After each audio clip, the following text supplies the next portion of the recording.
Bonjour et bienvenue sur cette vidéo.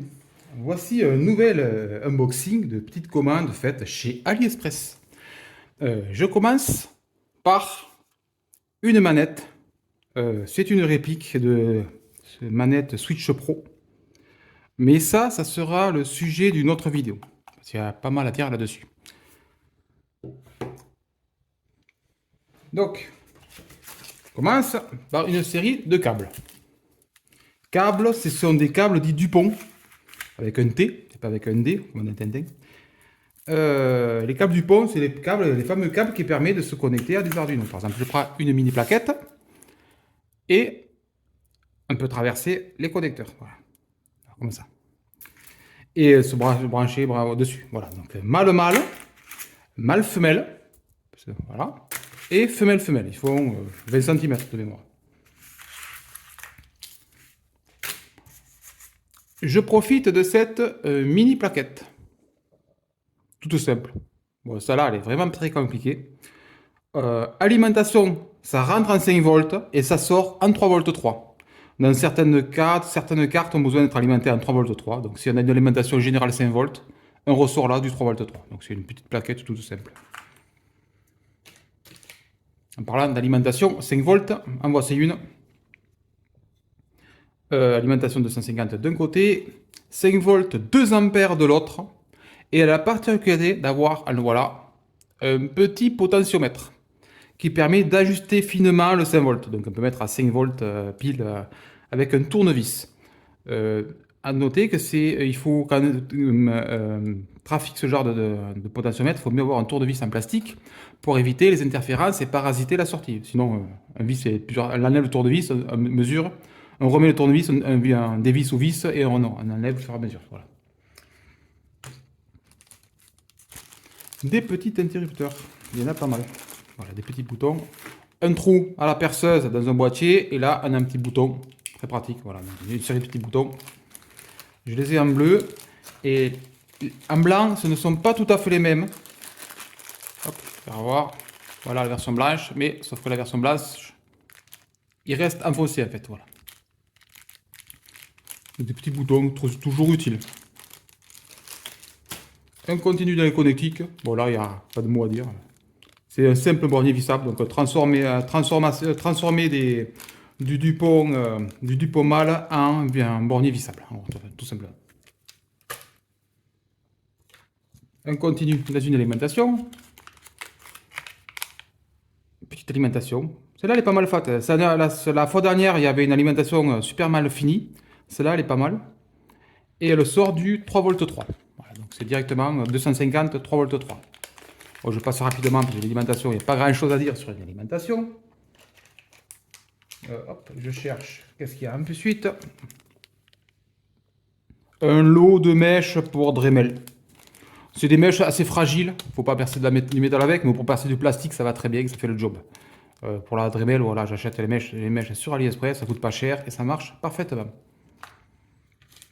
Tant qu'on ne perce pas un truc dur, bien entendu. Plus intéressant. Un écran LCD 1,8 pouces. La résolution de 128 par 160, c'est écrit dessous, un RGB. Et la mini plaquette qui est là. Et la particularité, c'est qu'on envoie les données sur le bus I2C, donc avec seulement 2 fils. Donc I2C, je rappelle, c'est que tu as un bus série et un chaîne les éléments I2C ensemble. C'est-à-dire que là, je peux connecter un autre écran, qui peut connecter un périphérique, etc. Et on peut mettre pas mal comme ça. Je ne sais plus la limite, il faudrait que je la cherche. Si je la trouve, je vous la mettrai en commentaire. Bon, voilà. Ah, celui-là, j'ai besoin d'un autre avant. Je suis en train de le chercher. Il est là. Arduino Uno, vous connaissez, c'est la grosse plaquette de test. Voilà, c'est la version miniaturisée. Le Arduino Nano. Donc c'est exactement les mêmes perfs et les mêmes caractéristiques que l'Arduino Uno. Hop, est-ce que ça capte bien? Oui, c'est bon. La vidéo, c'est compliqué avec le focus. Surtout sur des éléments aussi petits. Lui, il n'est pas pré-soudé. J'en ai un autre qui est pré-soudé. Donc il suffit de prendre un Dupont, on le plante dedans, voilà, comme ça, un soude et ça fait une connexion parfaite.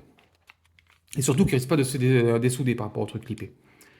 Donc je rappelle les caractéristiques, processeur 8 bits, 16 MHz, 2 kg de RAM et 32 kg de ROM, je crois, il me semble, de flash, je veux dire.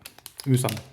Voilà, c'est exactement les mêmes caractéristiques que le Uno. De toute façon, il n'y a pas à tortiller, c'est le même système. Et bien sûr, ils fournissent les borniers soudables si elle veut souder. Toujours pour le Arduino Uno, qui vont avec. Une fois qu'on a soudé les pins, voici transformer un Arduino Uno en version donc une version Dupont en version vissable. Voilà, tout simplement. Donc c'est pour faire des tests, généralement que j'utilise ça, ou même pour le final, parce que les visser c'est très bien. Mais bon, personnellement, je préfère souder. Voilà. C'était un kit qui était livré. Et le kit d'ailleurs était livré encore avec un autre truc pour l'Arduino Nano, toujours. Un hat, c'est le chapeau en français. Un chapeau, ça veut dire que c'est un branche n'importe quoi dessus. Là, c'est pour le Uno. Mais bon, il existe aussi des chapeaux pour le Pi. Un branche dessus. Et voilà, là, la version du chapeau, ça le transforme en une alimentation qui alimente le Uno.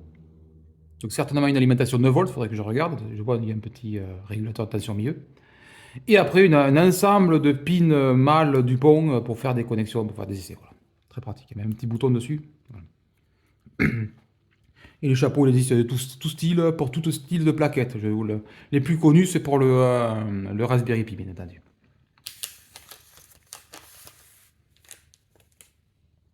Ah, celle-là, elle est miniature. Je vais essayer de la faire voir. Pas évident, parce que vu la taille du truc,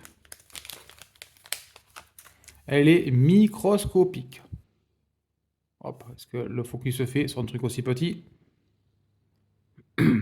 En gros, on branche le I2C. Généralement, il est en 5 volts. Mais si on a un Arduino micro, par exemple, et lui, il sort du 3V3 sur le I2C.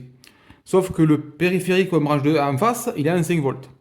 Donc il faut transformer le 3V3 en 5 volts. Ce petit module ridicule, rikiki, mais tellement petit que j'ai du mal à prendre le focus. On branche le 3V3 d'un côté, le 5 volts de l'autre sur l'I2C, et un pin 3V3, un pin 5 volts avec un GND, et ça fait la transformation 3V3 vers 5 volts pour du I2C. Voilà. Mais vraiment, la taille, elle est impressionnante petite. Hop. Ah, celui-là, le module est sympa. Voilà. Pour le Uno ou le Nano d'ailleurs. Hop, je mets du bon côté. Le focus se fait. Oui. C'est une RTC. Real Time Clock. Une horloge en fait.